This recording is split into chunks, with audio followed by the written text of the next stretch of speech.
अस्सलाम वालेकुम जी सर। वालेकुम सलाम जी बेटा, क्या कह रहे हो? कैसे हैं सर? अल्लाह का करम, आप कैसे हो? अल्हम्दुलिल्लाह। एमसीएस के स्टूडेंट हो या बीएससीएस के बेटा? सर मैं बीएस ईआरपी का स्टूडेंट हूँ। यार बीएस ईआरपी। ठीक है। जी जी जी। डिज़ाइन पैटर्न्स पढ़ लिया आपने?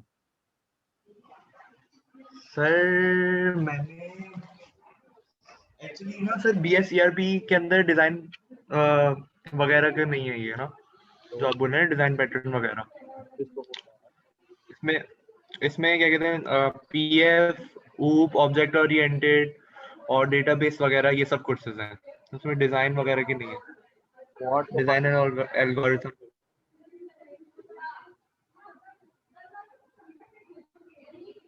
आपका नाम क्या है? इर्तिज़ा। जी जी सर, इर्तिजा हैदर। ठीक है। इर्तिज़ा, आपके ईआरपी के अंदर ओआरट तो होता है ना कोर्स में? और सर आर्ट होता है। Object oriented analysis and design.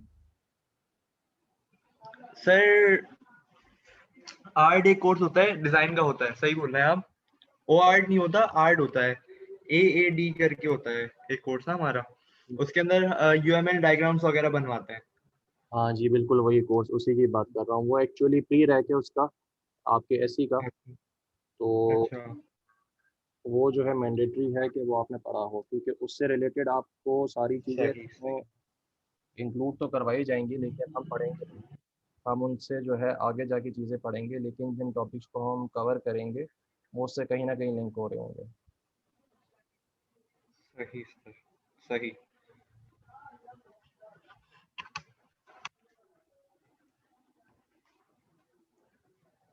Sir हमारे यहाँ ना असल में ईआरपी के अंदर मतलब ईआरपी वालों को जो इलेक्टिव ऑफर होता है ना, वो एसपीएम होता है, सॉफ्टवेयर प्रोजेक्ट मैनेजमेंट खाली ना।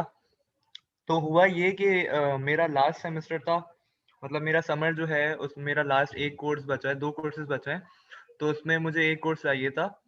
तो दो कोर्सेज में मेरा क्लैश आ रहा था, तो उन्होंने फिर मुझे ये software engineering and project management दे दिया इवनिंग से ना, जो कि एमसीएस वालों को ऑफर होता है शायद। हाँ, जी। एमसीएस वालों के भी होता है बेटा, और उसको भी ऑफर होता है बीएससीएस वालों को भी। अच्छा। सही सही सही। सही। Waiting for the students. Students अभी तक आए नहीं है। क्लास का जो सेशन है वो स्टार्ट हो गया है, टाइम तो हो चुका है। सर वो 6:15 है टाइम, क्लास टाइमिंग ना 6:15 to 9। हाँ, उसको भी बेटा डिस्कस कर लेंगे अभी। याद दिलाइएगा मुझे। सही सही सर, मैं याद दिला दूँ आपको। सर मैंने एक व्हाट्सएप ग्रुप बनाया हुआ है, अगर आप बोले तो आपको ऐड कर लूँ उसमें। एक बेटा, मैंने व्हाट्सएप ग्रुप बनाया हुआ है। जब तो कोई नंबर नहीं है। मेरा जो नंबर है उस पे स्मार्टफोन नहीं है, तो you will have to contact me through call या मैसेज। तो मैसेज मत कीजिएगा, कॉल ही कर लीजिएगा, ज़्यादा बेटर है। या फिर सही है सही है। हमारा जो हमारा वो है जीसीआर है, वो प्राइमरी मीन्स ऑफ कम्युनिकेशन रहेगा। वो मैंने वहाँ पे इन्फॉर्म कर दिया है। सही। सही सर।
इर्तिज़ा आपके पास चेक करें, मैसेज रिसीव हुआ है क्लास का, क्लास जो है स्टार्ट हो गई, उसका मैसेज रिसीव हो गया आपके पास?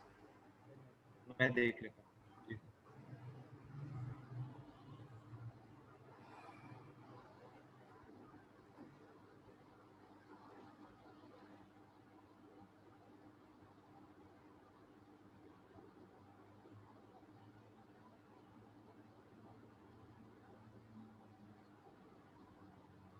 जी सर, रिसीव हो गया मैसेज आपकी क्लास का ना, क्लास स्टार्टेड का।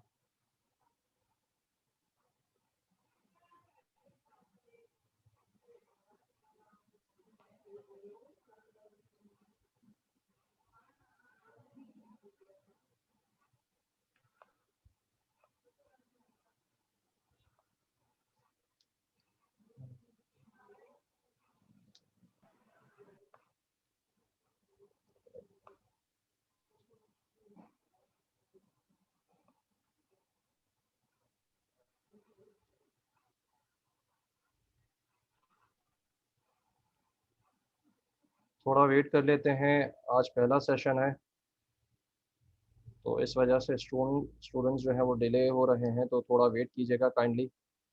हमारा यूजुअल टाइम जो है वो क्लास का ट्यूसडे वाले दिन रहेगा 6 to 9।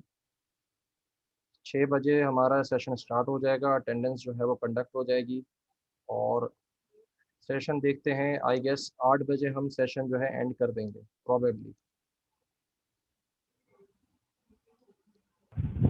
तो प्लीज़ बी ऑन टाइम। अभी हम जो है ब्रेक्स वगैरह नहीं लेंगे, इस वजह से जो है हम जल्दी अपना सेशन जो है उसको ओवर कर देंगे। नमाज ब्रेक एक बीच में होगा, बाकी उसके अलावा कोई ब्रेक नहीं होगा, तो इस वजह से हम सेशन जो है जल्दी क्लोज ऑफ करेंगे। तो 8 बजे तक हमारा सेशन इंशाल्लाह 8 सवा 8 तक हमारा सेशन जो है वो एंड हो जाएगा। तो टाइम पे रहें सारे बेटा, 6 बजे जो है सर तो लेक्चर स्टार्ट हो जाएगा। क्या कह रहे हो? अच्छा, अस्सलाम वालेकुम। वालेकुम सलाम। सर अता बात कर रहा हूँ। हाँ था, बोलो। अच्छा सर, मुझे अभी क्योंकि अब अभी हम लोग लॉगिन हो रहे थे तो आप बता रहे थे कुछ 8 बजे ऑफ हो जाएगा। हाँ, मैं ये कह रहा हूँ कि हमारा जो टाइमिंग है उसमें क्लास टाइमिंग के अंदर हम कोई ब्रेक्स वगैरह नहीं लेंगे, तो हम ओके। सेशन जो है फिर 8 बजे इस वजह से क्लोज कर देंगे। तो 8 बजे बेटा जहन में रखिएगा, 8 बजे सेशन एंड हो जाएगा। हो सकता है कि टॉपिक के मुताबिक या आपकी क्यूरीज की वजह से सेशन थोड़ा लंबा हो जाए, लेकिन कोई इस वजह से जो है लेट ज्वाइन ना करे कि सेशन जो है अभी उसमें टाइम पड़ा हुआ है तो हम आखिर में ज्वाइन करेंगे। इसमें रहोगे तो बेटा सेशन निकल जाएगा। सेशन जल्दी ऑफ करता हूँ मैं। ओके सर, ये हर क्लास के लिए है, सिर्फ आज के लिए? बेटा डिपेंड्स ऑन टॉपिक। मैं आपको रेगुलर टॉपिक जो है, अगर एवरेज टॉपिक की बात करें उस हिसाब से बता रहा हूँ। ओके। तो कोशिश करें कि शुरू से जो है सेशन ज्वाइन करें। अगर एट द एंड का वेट करोगे तो फिर सेशन आपका निकल जाएगा। Okay sir. ठीक है, तो I guess enough students are here. तो पहले बेटा एक काम करो, सारे जीसीआर को ज्वाइन करो। अगर अभी तक किसी स्टूडेंट ने जीसीआर को ज्वाइन नहीं किया तो फिर से बता दूं, सारा कोर्स मटेरियल, सारी कम्युनिकेशंस, नोटिफिकेशन, क्विजेज, असाइनमेंट सब कुछ जो है हमारा जीसीआर के ऊपर होगा। एलएमएस के ऊपर सिर्फ हमारा पेपर होगा। तो अगर किसी ने जीसीआर ज्वाइन नहीं किया तो अभी कर ले, नहीं तो जो है वो सारी चीज़ों से मिस हो जाएंगी। सेकेंड थिंग, आप जो है टाइम पे रहें। 6 बजे हमारा लेक्चर स्टार्ट हो जाएगा, ना हम अटेंडेंस की वेट करेंगे ना कुछ। 6 बजे हमारा लेक्चर जो है स्टार्ट हो जाएगा। और जो नमाज ब्रेक होगी बेटा वो 10 मिनट की होगी, उससे ज़्यादा की नहीं होगी। तो दोबारा 10 मिनट के बाद जल्दी सेशन ज्वाइन करें। मीटिंग पे जा जब ब्रेक पे जाएं तो मीटिंग कोई भी लीव नहीं करेगा, सारे जो है सेशन में रहेंगे। आप आते ही जो है यहाँ पे चैट मैसेज में बता दीजिएगा कि आपने ज्वाइन बैक कर लिया है, तो हम जो है कैरी ऑन करेंगे हमारा सेशन। अब आप में से जितने स्टूडेंट एमसीएस के हैं और जो बीएससीएस के हैं, उन दोनों के पास एक कोर्स होता है प्रीरेक, जिसका नाम है ओआरड। या अभी जो है मुझे एक टीआरपी के स्टूडेंट ने बताया, उनके पास AAAD के नाम से ये कोर्स आता है, object oriented analysis and design. तो ये आपका प्रीरेक जो है वो आपने पढ़ा हो इससे पहले, इट इज़ मैंडेटरी एससी के कोर्स से पहले, क्योंकि इसमें जो टॉपिक्स हैं वो हम जिनको कवर करेंगे एससी के अंदर वो सारे कुछ जो है लिंक करते हैं with the topics of OR। अब उसमें जो है अगर आपकी कोई चीज़ वीक है तो उसको हम दोबारा यहाँ पे कंटिन्यू नहीं करेंगे, आपने वो अपनी तरफ से रिवाइज करना है। हम सिर्फ यहाँ पे सॉफ्टवेयर इंजीनियरिंग के जो कॉन्सेप्ट्स हैं उन्हीं को डिस्कस करेंगे। तो स्टार्ट करें बेटा।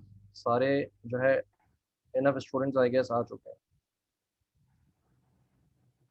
Sir one thing I want to ask, अता बात कर रहा हूँ सर। ये अभी 18 टोटल स्टूडेंट्स है ना? बेटा अभी जो है फाइनलाइज लिस्ट मेरे पास नहीं आई, तो आई एम नॉट श्योर कि कितने स्टूडेंट्स हैं। मेरे ख्याल से मेरे पास जो स्टूडेंट्स हैं उनकी strength I guess Google classroom में 18 स्टूडेंट्स ने ज्वाइन करा अभी तक है ना? 20। और क्या हम अपना ये व्हाट्सएप ग्रुप बना सकते हैं? हाँ बना सकते हो, लेकिन उसमें मैं जो है मेरी तरफ से कोई कम्युनिकेशन नहीं होगी। I won't be in the group WhatsApp group. Participate नहीं, मेरी आपकी पार्टिसिपेशन नहीं होगी बिल्कुल मेरी क्योंकि वो हम अगर कोई भी ऑफ। नोटिफिकेशन आएगी या कुछ भी मैं जो इन्फॉर्म करना चाहूँगा या कुछ भी शेयर करना चाहूँगा तो PF फीड के डोमेन से आपको जो है इधर मैसेज आएगा या GCR के ऊपर कम्युनिकेट होगा। तो प्राइमरी जो है मैं GCR को ही यूज़ करता हूँ। ओके सर, वो इसलिए तो पूछा नहीं, हम ऑफिस वगैरह में होते हैं तो आगे पीछे कम्युनिकेशन में थोड़ा सा वो होता है इस वजह से। हाँ तो वो ओके आपकी मर्जी है, आप अगर अपना पर्सनल बनाना चाहें तो वो बना सकते okay okay sir, thank you. हैं। किसी एक स्टूडेंट ने आई गेस यहाँ पे शेयर भी किया है।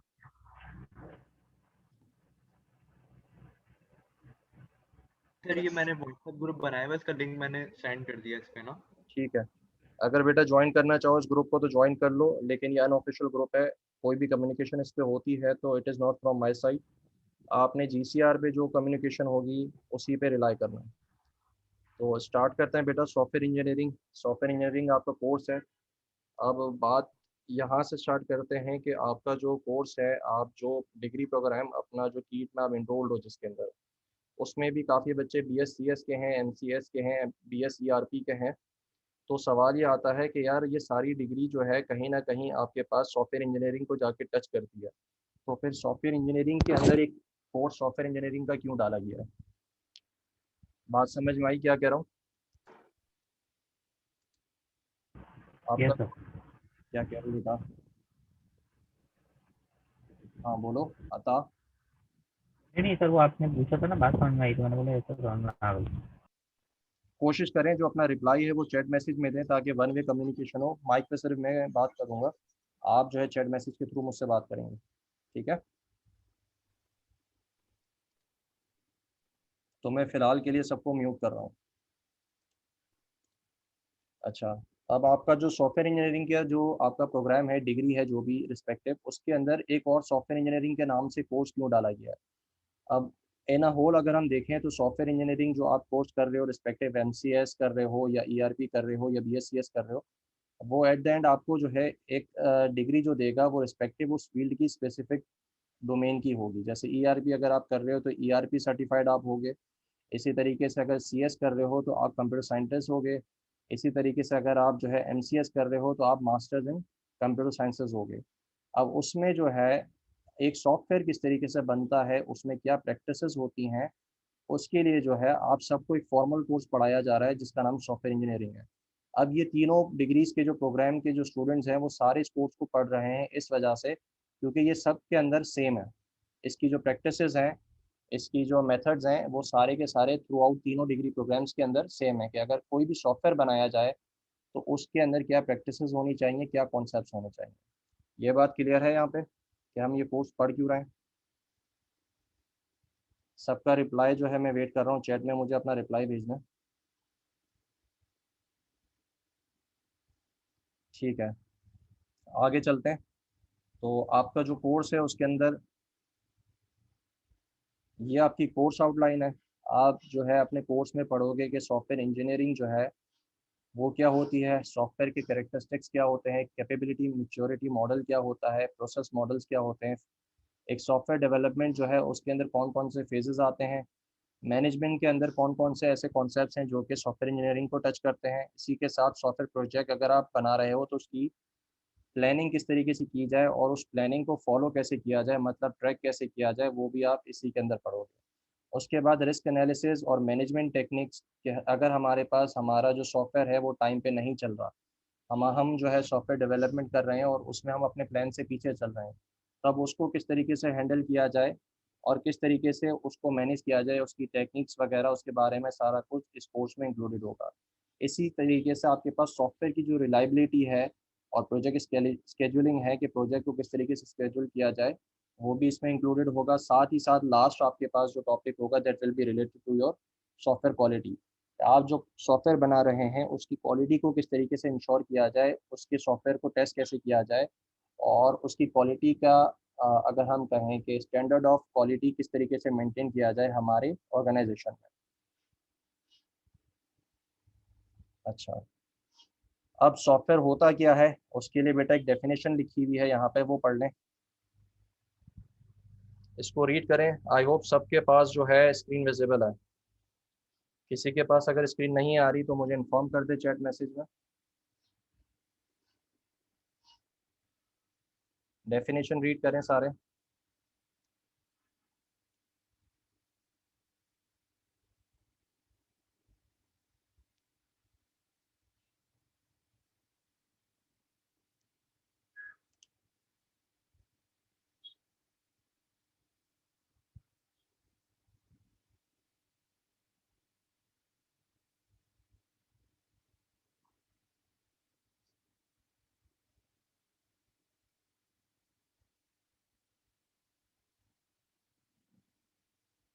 ओके, सॉफ्टवेयर होता क्या है बेटा? सॉफ्टवेयर जो है आपके पास मशीन रीडेबल इंस्ट्रक्शंस होते हैं। मतलब क्या हुआ कि कंप्यूटर जो है उनको समझ सकता है और उसके ऊपर कुछ एक्शन परफॉर्म कर सकता है और उन एक्शंस को हम क्या कहते हैं? ऑपरेशंस। अब इसमें होगा क्या, आपके पास दो चीज़ें आती हैं, एक कंप्यूटर सॉफ्टवेयर होता है, कंप्यूटर हार्डवेयर होता है। सॉफ्टवेयर जो है that is responsible for processing your commands, लेकिन हार्डवेयर जो है उस पे जो है फिजिकल प्रोसेसिंग हो रही होती है, हम उस बारे में बात नहीं करेंगे। We are not relating it to the hardware thing. हम यहाँ पे जितनी भी चीज़ों के बारे में बात करेंगे वो सारी किससे रिलेट करेंगी? आपके सॉफ्टवेयर साइड से। तो इसको जहन में रखिएगा। उसके बाद एक मशीन लैंग्वेज या मशीन कोड क्या होता है? मशीन कोड वो होता है कि जो आपने कोड लिखा है, रिस्पेक्टिव आई गेस आपने सी शार्प पढ़ी होगी, तो सी शार्प में आपने कोड लिखा है। अब प्रॉब्लम क्या है कि सी शार्प के साथ साथ आपके पास सी प्लस प्लस भी अवेलेबल है, पाइथन भी अवेलेबल है, इसी तरीके से मजीद और भी लैंग्वेजेस आपके पास अवेलेबल है। अब कंप्यूटर जो है वो एक ही कंप्यूटर मल्टीपल प्रोग्राम्स को चला रहा होता है जो कि अलग अलग ज़बानों में कोड किए गए हैं। ऐसा ही है। तो अब बात ये आती है कि ये सारी ज़बानों को किस तरीके से समझ लेता है, और जो आपके पास कोई नई लैंग्वेज आती है तो उसको भी कंप्यूटर समझ लेता है। तो उसको अगर हम समझें इस बात को कि ये किस तरीके से समझता है, तो उसके लिए क्या होता है, आपका जो भी प्रोग्राम होता है किसी भी रिस्पेक्टिव लैंग्वेज में, वो आप लिखते हो हाई लेवल लैंग्वेज में। हाई लेवल लैंग्वेज में लिखने के बाद वो प्रोग्राम आपका कन्वर्ट होता है इनटू लो लेवल लैंग्वेज, जिसको हम मशीन कोड भी कहते हैं। अब ये मशीन कोड जो है वो एक स्टैंडर्ड फॉर्मेट है। आप किसी भी लैंग्वेज को उठा लें, उसका मशीन कोड जो है वो सम वॉट सिमिलर ही आपका इंस्ट्रक्शंस का बनेगा। अगर प्रोग्राम एक ही काम कर रहा है तो आपका मशीन कोड भी जो ऑलमोस्ट है सेम ही जनरेट होगा। तो वो क्या करता है, वो आपके मशीन कोड को समझ रहा होता है एक्चुअली, ना कि आपने जो सी शार्प में कोड लिखा है। आई गेस ये बात जो है सबको अभी तक क्लियर होगी। अब यहाँ पे बात आती है कि अभी तक जो हम सॉफ्टवेयर इंजीनियरिंग के बारे में देख रहे हैं उसमें ऐसी क्या नई बात है जो कि हम इसको एक नया कोर्स बना के पढ़ रहे हैं। ये सारी चीज़ें तो हम जो है इससे पहले हमने कोर्सेज जो पढ़े, पी एफ ऊप डिज़ाइन पैटर्न्स के साथ साथ डेटा स्ट्रक्चर्स वगैरह जो भी हमने पढ़े, इन सब में ये बात बता दी गई थी। अब इसमें डिफरेंट क्या है बेटा? इसमें जो है डिफरेंट ये है कि इसमें कुछ ऐसी चीज़ें हैं जो कि इनविजिबल हैं। पहला फैक्टर क्या आता है? इनविजिबिलिटी। कि आप एक सॉफ्टवेयर डिज़ाइन कर रहे हो, उसमें कुछ ऐसी चीज़ें हैं जो कि अभी तक आपकी नज़र से नहीं गुजरी। उसके बाद कॉम्प्लेक्सिटी। कॉम्प्लेक्सिटी मतलब क्या होगा कि ऐसी लॉजिक्स या ऐसे पॉइंट्स जो कि आपके पास अभी तक आपने अपने फील्ड ऑफ स्टडी के अंदर जितने भी कोर्सेज आपने पढ़े हैं अभी तक उसको डिस्कवर नहीं किया। फ्लेक्सिबिलिटी, कि एक सॉफ्टवेयर जो है उसको फ्लेक्सिबल कैसे बनाया जाए, ठीक है। उसके बाद चेंज, कि अगर एक चेंज आता है सॉफ्टवेयर में तो उसको कैसे हैंडल किया जाए। इसी के साथ रिक्वायरमेंट्स, कि अगर आपने एक सॉफ्टवेयर बनाना है तो आपके पास एक रिक्वायरमेंट सेट होना चाहिए, जिसके लिए आपको क्या पढ़ना पड़ता है? Requirements engineering. तो इस रिक्वायरमेंट्स को किस तरीके से लिया जाए इसके बारे में आप पढ़ोगे। इसके साथ टेक्नोलॉजी और एक सॉफ्टवेयर किस तरीके से मैच्योर होता है और किस तरीके से अगर एक सॉफ्टवेयर डेवलप हो रहा है और बनते बनते वो कंप्लीट नहीं हो पाता, फेलियर पॉइंट पे चला जाता है, तो फेलियर रेट के बारे में भी हम पढ़ेंगे। अब इनविजिबिलिटी का मतलब क्या हो गया? इनविजिबिलिटी का मतलब ये हो गया कि आप जितने भी सॉफ्टवेयर्स बनाते हो, अभी तक जो बना रहे थे या जो अभी तक आपने देखे हैं, वो सारे क्या होते हैं? दे आर एब्स्ट्रैक्ट प्रोजेक्ट्स, ठीक है? इसमें जो है इसके पीछे क्या काम हो रहा है, आपको सॉफ्टवेयर देख के पता नहीं चलता। सपोज़ करें आप एमएस एक्सेल इस्तेमाल कर रहे हैं, आपको नहीं पता कि इसके पीछे क्या काम हो रहा है या इसके पीछे क्या मॉड्यूल्स बने हैं या किस तरीके से इसकी डेवलपमेंट हुई है। ऑल्दो आप सॉफ्टवेयर इंजीनियर हो, आपको सॉफ्टवेयर देख के समझ में आ जाना चाहिए। लेकिन उसके बाद भी जो है सॉफ्टवेयर जो है उसको देख के आप मोस्ट ऑफ द टाइम जो है चीज़ों का अंदाज़ा नहीं लगा सकते। इसी तरीके से कॉम्प्लेक्सिटी, फ्लेक्सिबिलिटी, चेंज जो है, इन सब के बारे में जो है क्या है, कॉम्प्लेक्सिटी जो है वो आपके पास जो सॉफ्टवेयर्स होते हैं उनकी कॉम्प्लेक्सिटी बाकी सॉफ्टवेयर बाकी इंजीनियरिंग फैक्टर्स जो हैं, आर्टिफैक्ट्स जो हैं, उनसे क्या होती है, बहुत ज़्यादा मुश्किल होती है। इसी तरीके से फ्लेक्सिबिलिटी, आपके पास सॉफ्टवेयर जो है आपका वो एक फ्लेक्सिबल होना चाहिए। इसके बारे में जो हम सारे डिस्कस करेंगे कि किस तरीके से फ्लेक्सिबल होगा। इसी तरीके से अगर कोई चेंज आता है सॉफ्टवेयर में तो उसको किस तरीके से हैंडल किया जाए। बाज़ औक़ात मिसकॉन्सेप्शन सबसे ज़्यादातर प्रोग्रामर्स, जो कि न्यू प्रोग्रामर्स होते हैं, प्लस जो यूज़र्स या जो डेवलपर क्लाइंट जो हमारे पास होता है, जो कि हमारे सॉफ्टवेयर की रिक्वायरमेंट के लिए हमें रिक्वेस्ट करता है, उसके ज़हन में हमेशा एक मेथ होता है। मेथ का मतलब गलतफ़हमी। गलतफ़हमी ये होती है कि अगर मैंने एक सॉफ्टवेयर बनवा लिया, एक बार पूरा सॉफ्टवेयर बन गया, अब उसमें मुझे नया कोई फ़ीचर ऐड करवाना है या मुझे कोई नई चीज़ उसमें डलवानी है, तो उसको डालना इंतहाई आसान काम है। किस वजह से आसान काम है? क्योंकि सारा सॉफ्टवेयर बन चुका है, अब सिर्फ़ एक फ़ंक्शनैलिटी डालने में कितना टाइम लगेगा। तो ये सबसे बड़ा मिसकंसेप्शन है, सबसे ज़्यादा टाइम किसमें लगता है? चेंज आने में। आपने एक बार सॉफ्टवेयर डेवलप कर लिया, अब उसमें अगर आपको कोई कहता है कि इसमें चेंज करो, तो याद रखिएगा सबसे ज़्यादा कॉस्ट और सबसे ज़्यादा टाइम आपका वहीं पे वेस्ट होगा जहाँ पे आप एक बने हुए सॉफ्टवेयर में चेंजेस की बात करते हो, ठीक है? उसके बाद रिक्वायरमेंट के ज़्यादातर क्या होता है जब आप कोई सॉफ्टवेयर किसी के लिए बना रहे होते हो, तो आपको वो पूरी इन्फॉर्मेशन नहीं दे पाता। उसके ज़हन में वो चीज़ें होती ही नहीं हैं जो कि बाद में उसको ख़्याल आता है। जब एक बार आप सॉफ्टवेयर उसको बना के दे देते हो, क्लाइंट कहता है कि यार ये चीज़ तो मैं भूल गया, मुझे लगा कि ये चीज़ तो आपको पता होगी कि ये चीज़ होनी चाहिए। किस तरीके से एग्ज़ाम्पल क्या बनेगी, इसकी एग्ज़ाम्पल ये बनेगी कि आप जो है एक अकाउंटिंग सॉफ्टवेयर बना रहे हैं।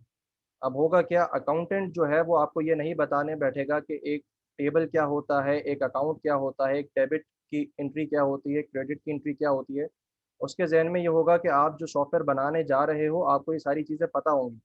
बैलेंस शीट भी जो है वो सब एक्सपेक्ट कर रहा होगा कि आप उसको बैलेंस शीट बना के दोगे, आप उसको फाइनेंशियल स्टेटमेंट बना के दोगे। तो वो ये सारी चीज़ें आपको रिक्वायरमेंट्स में नहीं बताएगा कि मुझे ये वाली सारी चीज़ें या रिपोर्ट्स भी मुझे रिक्वायर्ड है। वो आपको सिर्फ़ कहेगा मुझे अकाउंटिंग सॉफ्टवेयर बनवाना है।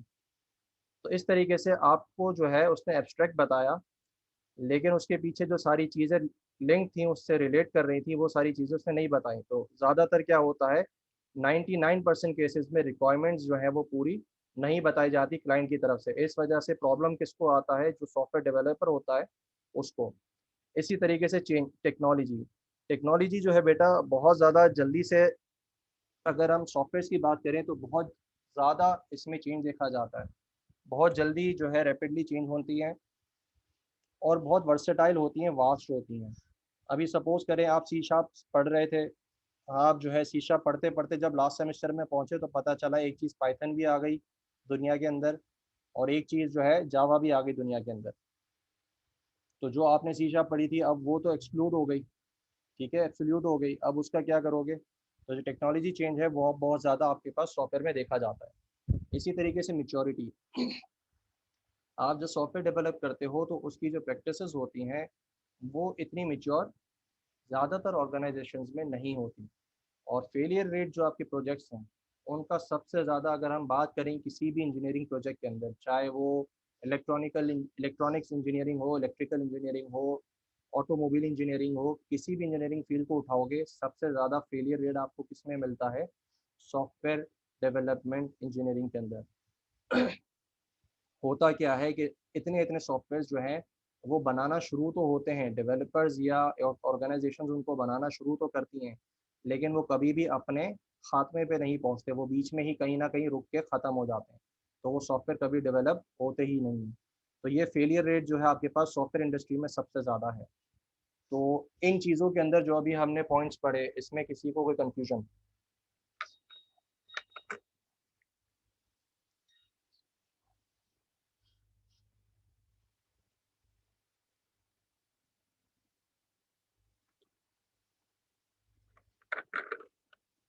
ओके, आगे चलते हैं।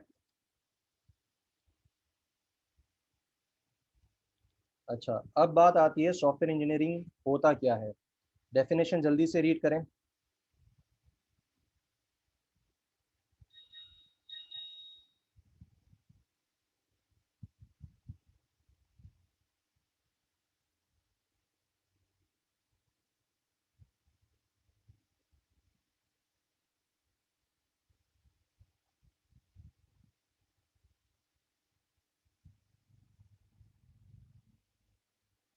अच्छा, सॉफ्टवेयर इंजीनियरिंग बेटा एक डिसिप्लिन है जिसका मोटो क्या है, जिसका एम क्या है। एक मिनट वेट कीजिएगा।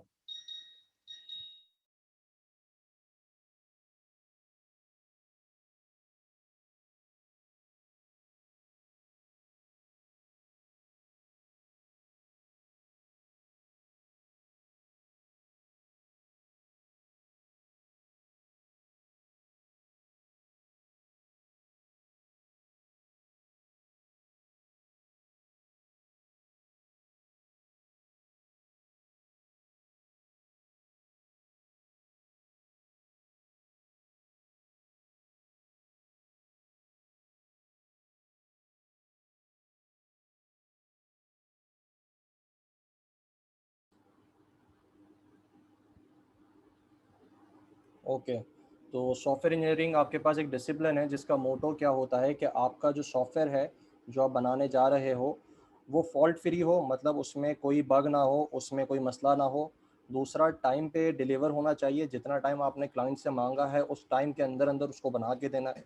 ऐसा नहीं करना कि जो है आप बनाते ही जा रहे हो, बनाते ही जा रहे हो और आपकी डेडलाइन जो है वो बार बार क्रॉस करते जा रहे हो, ठीक है। और आपने जितना बजट उसको कहा है, जितना आपने एस्टिमेट किया है, जितनी कॉस्ट आपने ली है, ऐसा ना हो कि उससे ज़्यादा आपको सॉफ्टवेयर बनाने में खर्चा हो जाए।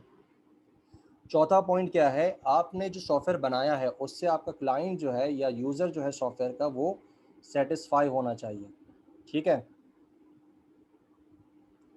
ओके, क्या पूछ रहे हो? डिसिप्लिन का अदर वर्ड, डिसिप्लिन का दूसरा कोई अगर मैं अल्फाज की बात करूं तो स्टैंडर्ड समझ लें या way of doing something. Discipline इसी तरीके से जो है काम करने के तरीकों काम करने के तरीके को भी कह सकते हैं, ठीक है बेटा। अच्छा जी, तो इसके साथ ही साथ सॉफ्टवेयर जो है टाइम पे होना चाहिए, बजट के अंदर होना चाहिए, आपके पास परफॉर्मेंस उसकी एक्सेप्टेबल होनी चाहिए, उसके सारे ऑपरेशंस जो हैं जो कि उसको काम करने हैं वो उसने सारे परफॉर्म करने हों। साथ ही साथ आपका जो है सॉफ्टवेयर जो है उसकी करेक्टनेस हो, रिलायबिलिटी हो, उसकी यूजेबिलिटी हो, इंटीग्रिटी हो और रीयूजेबिलिटी हो। करेक्टनेस का मतलब कि जो मैं कैलकुलेशन कर रहा हूँ या एक्शन परफॉर्म कर रहा हूँ या डेटा को प्रोसेस कर रहा हूँ वो बिल्कुल एक्यूरेट वही आंसर दे रहा हो जो एक्सपेक्टेड है। रिलायबिलिटी मतलब अगर मैं कोई सॉफ्टवेयर के अंदर यूज़र को नया सॉफ्टवेयर देता हूँ तो अगर वो कहीं गलती करता है तो मेरा सॉफ्टवेयर इतना मेच्योर होना चाहिए कि उस गलती को वो खुद हैंडल कर ले। ऐसा ना हो कि जैसे अभी आप प्रोजेक्ट्स बनाते हो और होता है कि जब टीचर को प्रोजेक्ट दिखाने बैठते हो तो आप कुछ डेटा एंटर करते हो और आपका जो सॉफ्टवेयर है वो आपको एक येलो स्क्रीन के साथ एक एरर थ्रो करता है कि जो आपने रिस्पेक्टिव काम किया है उसके ऊपर रिस्पेक्टिव ये एरर आ रहा है। तो मोस्ट ऑफ द टाइम आपने ये फेस किया होगा टीचर के सामने कि आप विजुअल स्टूडियो पे कोड चला रहे हो और क्या हो रहा है, कोड जो है वो एरर थ्रो कर रहा है, जिसको हम आम जबान में, जो कि हमारी सॉफ्टवेयर डेवलपर्स की ज़बान है, उसको हम कहते हैं कोड का फटना। इससे सब वाकिफ़ है बेटा? कोड के फटने से सारे वाकिफ़ हैं?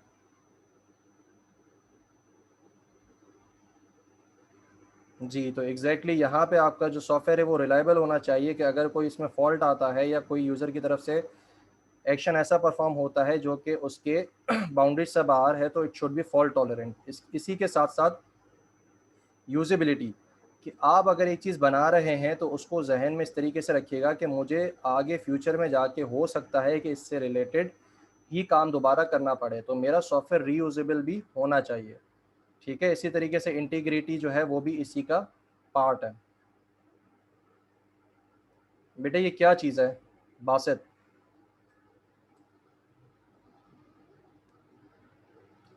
बेटा इसके लिंक पे जो है क्लिक मत कीजिएगा। अगर आप जो है किसी भी लिंक को यहाँ पे क्लिक मत करें, it's for your own sec. Kindly यहाँ पे लिंक्स वगैरह शेयर ना करें। आगे चलें बेटा, यहाँ पे चीज़ें जो है आपकी क्लियर है सारी?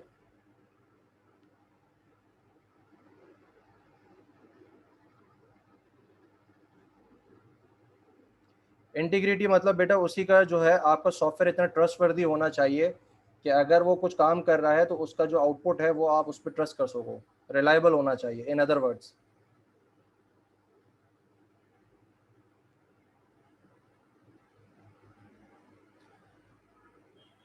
अच्छा, अब सॉफ्टवेयर प्रोसेसेस कुछ चीज़ होती हैं जिनका एम क्या होता है, मैक्सिमाइज करना क्वालिटी को आपके सॉफ्टवेयर की किन एस्पेक्ट्स के अंदर, in the form of reliability, portability, efficiency, understandability, modifiability. Reliability का मतलब क्या होगा, अगेन इंटीग्रिटी की बात आ जाती है कि मैं जो सॉफ्टवेयर है मेरा उस पर मैं रिलाई कर सकूं। पोर्टेबिलिटी मतलब कि आपका जो सॉफ्टवेयर है वो एक से ज़्यादा डिवाइसेस के ऊपर अगर मैं चलाना चाहूँ तो वो पोर्टेबल हो। ऐसा ना हो कि आपने विंडोज़ 10 के लिए ही सॉफ्टवेयर बनाया है और वो 32 बिट के ऊपर ही चलेगा, या ऐसा ना हो कि जिसके पास जो है रिस्पेक्टिव हार्डवेयर है सिर्फ वही उसी सॉफ्टवेयर को इस्तेमाल कर सकता है। तो ये जो है इस तरीके से पोर्टेबल होना चाहिए। एफिशिएंसी मतलब आपका सॉफ्टवेयर एफिशिएंट हो, कि जब भी आप उसको चला रहे हैं तो आपकी मेमोरी, आपका जो टाइम है, उन सब के ऊपर वो एफिशिएंट हो। ऐसा ना हो कि अगर मैं आपका सॉफ्टवेयर चला दूं तो मेरा जो है 10 घंटे लग जाए सिर्फ सॉफ्टवेयर स्टार्ट होने के अंदर ही। ठीक है, या ऐसा ना हो कि मैं आपका सॉफ्टवेयर चला रहा हूँ, मैंने सिर्फ एक पेज खोला है और वो उसने पूरी रैम को कंज्यूम कर लिया।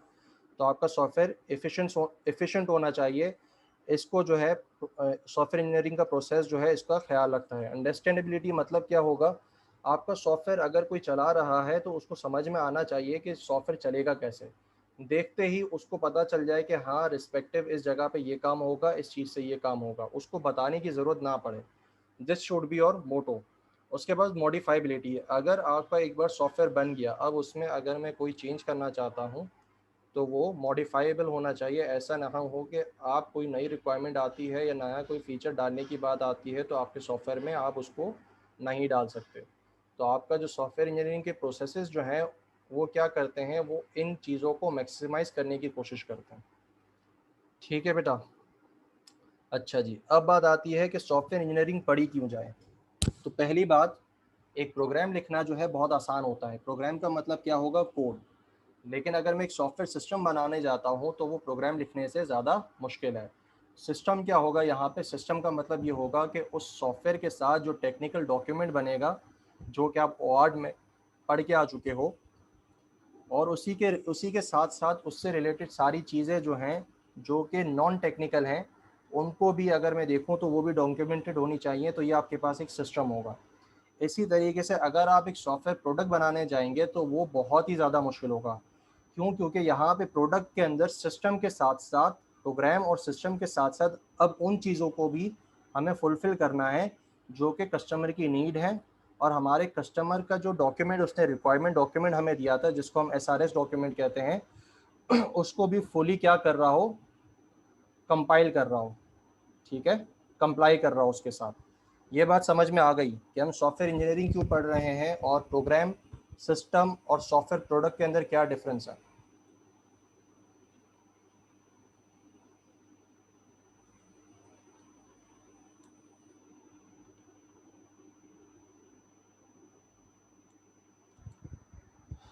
अच्छा जी, प्रोग्राम जो है वो एक कोड होगा। अगर हम बात करें, सिस्टम जो है वो क्या होगा, वो हमारे वो सारी चीज़ें होंगी जो कि आप OOAD में पढ़ के आए हो, साथ ही साथ आपका एक प्रोग्राम। ठीक है, और एक प्रोडक्ट क्या होगा, आपके पास SRS डॉक्यूमेंट, आपका सिस्टम, आपका प्रोग्राम, और साथ ही साथ कस्टमर की वो सारी चीज़ें जो कि उसकी नीड हो सॉफ्टवेयर चलाते वक्त, उन सब चीज़ों को क्या कर रहा हो, कंप्लाई कर रहा हो। तो सॉफ्टवेयर इंजीनियरिंग जो है वो क्या इंश्योर करती है, वो आपको ऐसी प्रैक्टिसेस और मेथड्स या टेक्निक्स को इंट्रोड्यूस करवाती है जो कि क्या करती है, that supports development of high quality software products, जो कि क्या होते हैं, रोबस्ट होते हैं, एफिशिएंट होते हैं, इफेक्टिव होते हैं, जो कि इजी टू अंडरस्टैंड होते हैं, इजी टू मॉडिफाई होते हैं, और जो है दूसरे हाई क्वालिटी सॉफ्टवेयर के प्रोडक्ट्स के साथ वो क्या करते हैं, को ज्वाइन करते हैं या इंटरलिंक कर सकते हैं या कम्युनिकेट कर सकते हैं। अब बात आती है कि अगर मैं एक सॉफ्टवेयर इंजीनियर हूं तो मैं काम क्या करूंगा, मेरा जो है काम क्या होगा। तो आप में से बहुत से स्टूडेंट्स अभी जहन में ये बैठे होंगे कि हमारा जो सॉफ्टवेयर इंजीनियर है उसका एक ही काम होता है, दैट इज़ क्या, कोड करना। ऐसा ही है, सबके साथ ऐसा है, सबके जहन में यही है। किसी ने सोचा है कि उसको कोई ऐसी जॉब मिलेगी जो कि क्या हो, कोड करने वाली ना हो, लेकिन फिर भी वो सॉफ्टवेयर इंजीनियर कहलाए।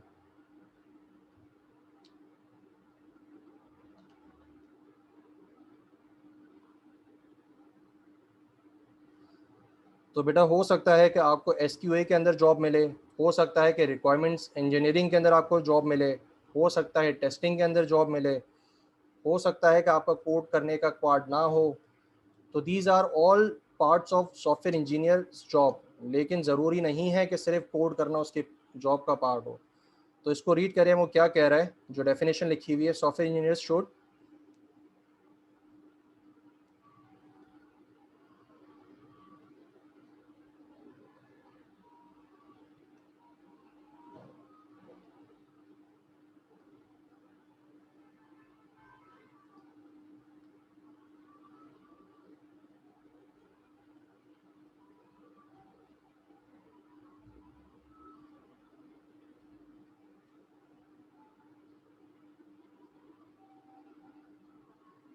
जी वही बात जो मैंने कही है उसी को जो है थोड़ी चीज़ों के साथ ऐड किया और उसने लास्ट पॉइंट में सम अप कर दी कि आपका जो एक्सपेक्ट है as a software engineers job, हो सकता है कि आपका ज़्यादातर जो है मैनेजरल डिपेंडिंग काम हो, सॉरी मैनेजरल एक्सपेक्ट का काम हो, depending on your organisation need के, जैसी आपकी ऑर्गेनाइजेशन होगी या जैसा नेचर ऑफ योर सॉफ्टवेयर होगा, उस हिसाब से आपका हो सकता है कि ज़्यादातर पार्ट वो हो जो कि एक कोडर का नहीं होता, ठीक है, लेकिन सॉफ्टवेयर इंजीनियर का होता है।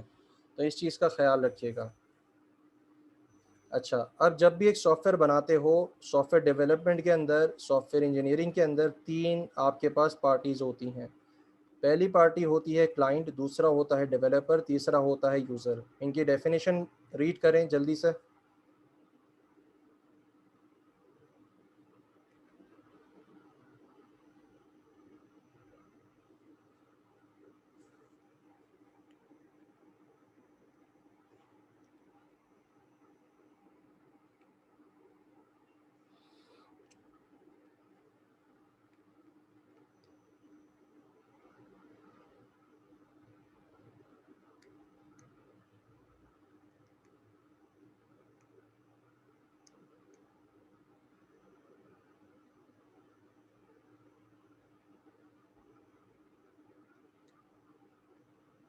जी अताउल हक, क्या क्वेश्चन है आपका?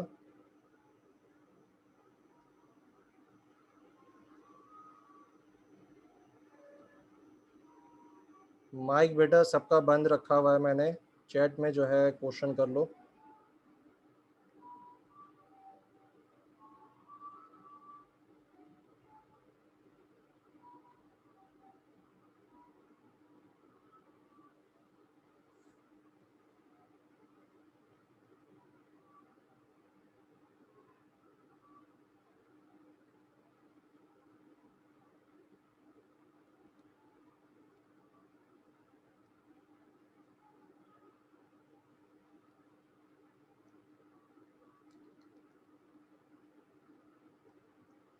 जी बिल्कुल, क्लाइंट जो है हो सकता है आपकी कोई ऑर्गेनाइजेशन हो। नहीं बेटा, इसका मतलब ये है कि आपका जो क्लाइंट होता है, कभी भी आपको अगर कोई ऑर्गेनाइजेशन सपोज करें अगर अप्रोच करती है, या एक ग्रुप ऑफ स्टूडेंट्स अगर आपके पास आता है तो वो बनवाएगा तो आपसे एक ही आदमी ना, जो पर्सन इन कांटेक्ट होगा आपसे, उसको हम क्लाइंट कहते हैं, और वो हमेशा आपके पास एक होता है। बाकी उसके मेंबर्स होते हैं जो कि आपसे इनडायरेक्टली कम्युनिकेट कर रहे होते हैं थ्रू दैट पर्सन। आपको रिक्वायरमेंट्स बताने वाला या करने वाला ऑलमोस्ट 99% केसेस में एक ही होता है, ठीक है, जो आपसे बात कर रहा होता है या आपको रिक्वायरमेंट देता है। देन उसके बाद जब आप रिक्वायरमेंट इंजीनियरिंग करने बैठते हो, तब हो सकता है कि उसके दूसरे मेंबर्स आ जाएं जो कि अलग अलग स्पेसिफिक फील्ड के हों। तो आपके पास एक पार्टी होती है क्लाइंट, जो कि सॉफ्टवेयर बनवा रहा होता है, जिसके लिए सॉफ्टवेयर बनाया जाता है। एक होता है डेवलपर्स, डेवलपर्स वो होते हैं जो कि उसको बनाते हैं। तीसरा एक होता है यूज़र। अब ये बहुत ख़ास है, इसके बीच में और क्लाइंट के बीच में डिफरेंस ज़रूर समझ लें। यूज़र हमेशा वो होता है जिसके लिए सॉफ्टवेयर बनाया जा रहा है और वो उसको इस्तेमाल करेगा। क्लाइंट वो होता है जो जिसके लिए सॉफ्टवेयर बनाया जा रहा है, लेकिन ज़रूरी नहीं है कि वो उसको इस्तेमाल करेगा। ये बात क्लियर है? क्लाइंट इज़ द पर्सन जिसके लिए सॉफ्टवेयर बनाया जा रहा होगा। यूज़र इज़ द पर्सन जो इवेंचुअली आपके सॉफ्टवेयर को इस्तेमाल करेगा। एग्जाम्पल क्या बनेगी इसकी? एग्जाम्पल ये बनेगी कि पीएफ कीट ने जो है एलएमएस बनवाया। अब एलएमएस जो बनवाने वाले हैं वो कीट के कौन है? डायरेक्टर साहब हैं, ठीक है। अब डायरेक्टर साहब ने जो है सॉफ्टवेयर बनवा लिया, लेकिन हो क्या रहा है एट द एंड, उसको यूज़ कौन कर रहा है? टीचर्स यूज़ कर रहे हैं और स्टूडेंट्स यूज़ कर रहे हैं। तो यहाँ पे जो क्लाइंट होगा वो डायरेक्टर साहब होंगे, जो डेवलपर्स होंगे उस सॉफ्टवेयर के बनाने वाले होंगे, और जो यूज़र्स हैं वो कौन होंगे? आप और हम। अब यहाँ पे देखें, यहाँ पे क्लाइंट्स के अंदर हम लोग नहीं आ रहे, ठीक है। अताहुल हक क्या पूछ रहे हो? But client must be administrator और नॉट नेसेसरी। नॉट नेसेसरी बेटा। हो सकता है कि आप जिस सॉफ्टवेयर की डेवलपमेंट करवा रहे हो उसका एडमिनिस्ट्रेटिव कंट्रोल जो है वो आपके डेवलपर्स के पास ही हो। एग्जाम्पल क्या बनेगी इसकी? एग्जाम्पल ये बनेगी फेसबुक। फेसबुक के यूज़र्स कौन हो? तुम लोग हो। बनाया किसके लिए गया है? पीपल के लिए बनाया गया है, अपने लोगों के लिए बनाया गया है जो दुनिया के अंदर रहते हैं। लेकिन उसका एडमिनिस्ट्रेटिव कंट्रोल किसके पास है? आपके फेसबुक के जो डेवलपर्स हैं उन्हीं के पास है। अगर आप किसी चीज़ को रिपोर्ट करते हो तो उसको बैन कौन करता है? उसको फेसबुक वाले जो डेवलपर्स हैं वही बैन करते हैं। तो ज़रूरी नहीं है कि आपका एडमिनिस्ट्रेटर जो है वो यूज़र आ जाए, ठीक है बेटा। अच्छा, अब सॉफ्टवेयर जो हैं दो किस्म के बनाए जा सकते हैं। पार्टीज़ के जो रिलेशनशिप है उनके बेसिस पे अगर हम कैटेगराइज करें तो दो किस्म के सॉफ्टवेयर बनाए जा सकते हैं। पहला इंटरनल, दूसरा कॉन्ट्रैक्ट बेस्ड सॉफ्टवेयर। इंटरनल कौन सा होता है? इंटरनल वो सॉफ्टवेयर होता है जो कि विद इन एन ऑर्गेनाइजेशन बनाया जाए, उसके डेवलपर भी कौन हो? उसी ऑर्गेनाइजेशन के मेंबर्स हों, और उसके जो क्लाइंट हैं वो भी कौन हो? उसी जो ऑर्गेनाइजेशन है उसी के मेंबर्स हों। लेकिन कॉन्ट्रैक्ट बेस्ड जो आपके पास सॉफ्टवेयर होता है उसमें क्लाइंट और डेवलपर जो है वो अलग अलग ऑर्गेनाइजेशन से होते हैं। क्लियर है? आगे चलें।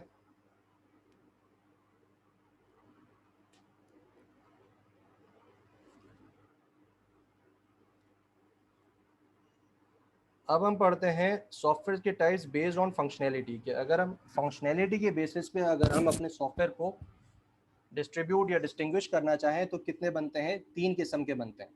पहला कस्टम सॉफ्टवेयर, दूसरा कमर्शियल। आई गेस तीन नहीं बनते बेटा, तीन से ज़्यादा बनते हैं। हाँ, तीन से ज़्यादा ही बनते हैं, लेकिन अभी फ़िलहाल इसको तीन के ऊपर समझो। पहला होता है कस्टम, दूसरा होता है कमर्शियल, तीसरा होता है open source.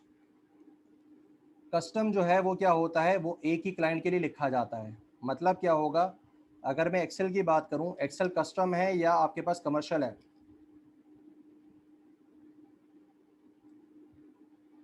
MS Excel custom है या कमर्शियल है?